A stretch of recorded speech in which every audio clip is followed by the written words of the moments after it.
bike লই আম তুই বাজে বিশ বাজে বাজে আমার লই বাজে কথা হয় না আসন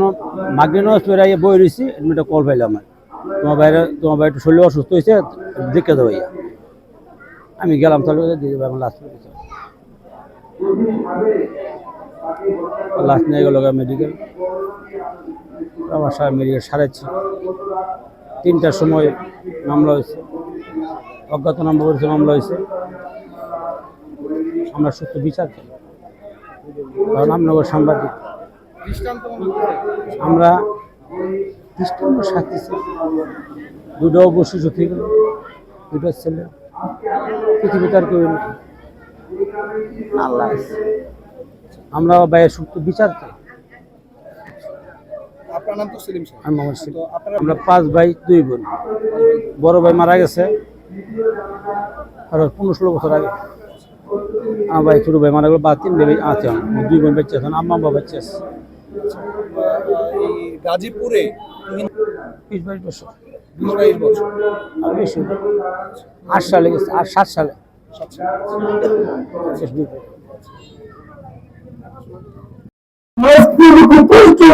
আমার শুধু লাশ নিতে হচ্ছে আমার হতে যায় না আমার যদি কমা 10 বছর বড় আমি তার লাশ আজকে আমার কাছে নিয়োজিত হচ্ছে আমার কাকা খুব অসুস্থ আপনারা জানেন ওই উপার্জন কমন ওই মাঝে মাঝে ওষুধপত্র কিনারে দিতে পারে না টাকা পয়সা পায় একটু এই জন্য আমি ওই সময় করে 2টা বাচ্চা দিন সময় করে আমার এত কষ্ট হয়েছে যে কারণ একটা বাচ্চার বয়স 7 বছর একটা 3 বছর তাই আপনারা সকলে বাচ্চাদের জন্য দোয়া করবেন এবং যদি উনি দীর্ঘদিন ফুলবাড়ি থাকছেন আলাদা স্কুলে লেখাপড়া করছেন আপনারা যদি কোনো আচার ব্যবহারে কোনো কষ্ট হয়ে থাকেন তাহলে আল্লাহর হস্তে তার পক্ষ থেকে আমি ক্ষমা চাচ্ছি তাকে ক্ষমা করে দিবেন আর যদি কোনো লেনদেন থাকে তাহলে আমাদেরকে বড় ভাই হিসেবে জানাবেন আমাদের আরো সত্য উন্মোচনের পথ যারা রুদ্ধ করতে চায়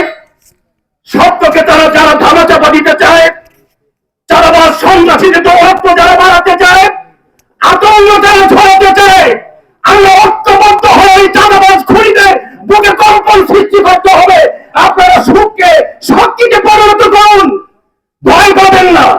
সত্য উন্মোচনে তুহিন জবাবে অকুতভয় করুন সৈনিক হিসেবে আত্মত্যাগ করেছে আত্মদান করেছে বৃহস্পতিবার আক্রমণে শুক্রবার আমরা আল্লাহ পাকের কাছে তুহিনের শহীদের মর্যাদা কামনা করছি তার সুখ সন্তপ্ত পরিবার পরিজনের প্রতি গভীর সমবেদনা জ্ঞাপন করছি আজকের জানাজা নামাজে যারা অংশ উনি দীর্ঘদিন যাবৎ ঢাকা গাজীপুরে বসবাস করেন কালকে আমরা বিভিন্ন মিডিয়াতে ইলেকট্রনিক্স মিডিয়াতে যেভাবে দেখেছি তাকে নির্মমভাবে কুপিয়ে হত্যা করা হয়েছে এটার মানে ভাষা নিন্দা প্রকাশ করার ভাষা আমাদের নেই যারা করছে দুষ্কৃতিকারীদের প্রতি অবিলম্বে তাদেরকে গ্রেফতার করে তাদেরকে বিচারের আওতায় এনে সর্বোচ্চ শাস্তির দাবি করছি পাশাপাশি এই মরহুম দীর্ঘদিন যেহেতু গাজীপুরে ছিলেন এই এলাকায় ওঠাফেরা করেছেন চলাফেরা করেছেন যদি আজকে শেষ বেলায়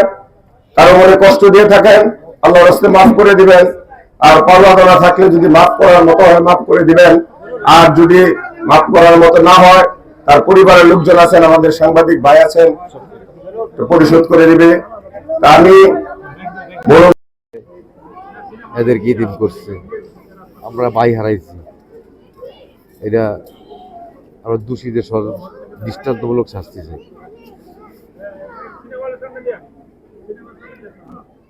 যদি ফাঁসি হয় তো ফাঁসি আর যদি ফাঁসি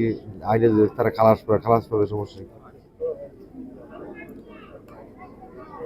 জানি না ও আমরা এতটুকু জানি ও সাংবাদিকতা করে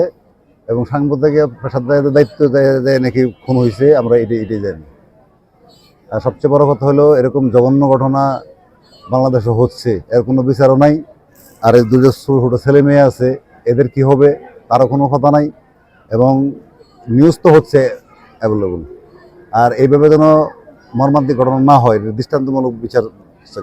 আশা করি অবশ্যই আমরা শাস্তি তো হয় না এই যে সাগরণী হত্যা হয়েছে অমুক সাংবাদিক মারতেছে অমুক মারতেছে কোনো বিচার হচ্ছে কোনো বিচার নেই